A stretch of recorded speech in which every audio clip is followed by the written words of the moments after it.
So welcome guys, in this video we will be seeing how to install TP-Link Wi-Fi adapter driver, and that too in Linux. Actually my laptop is quite old and its Wi-Fi card is not compatible with 5 GHz Wi-Fi network, so I had to purchase TP-Link Archer TTU Nano AC600 wireless dual band USB adapter. TP-Link provides driver for Windows as well as Mac, but what if someone like me has Linux installed? So we need to install driver, and that too from GitHub. I will be showing you the easiest way. So first of all, connect your device to the system and check if system has recognized it or not. So open the terminal and type ls usb. It will list all of the devices, USB devices attached to our system. Okay, so now look for something like TP-Link.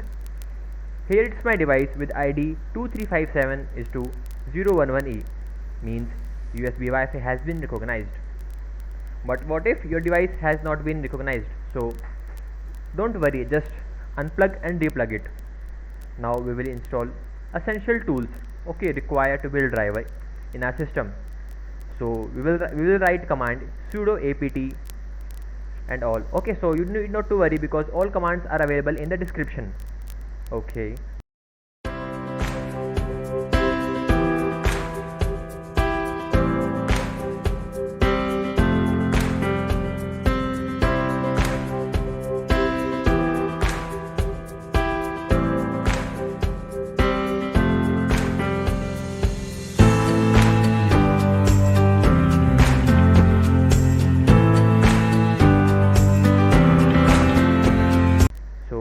Now we will clone Git repository in our system.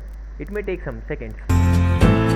So the repository has been cloned in the directory RTL8818AU. So now we will enter move in newly formed directory using cd command along with directory name. Okay. Now we will install downloaded tools.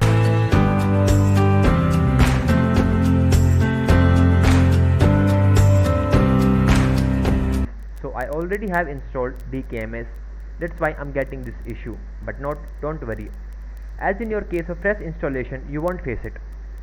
And now we can check status of installation by entering DKMS status. Okay, so that's it for the video. If you like the video and the content, so please join the channel.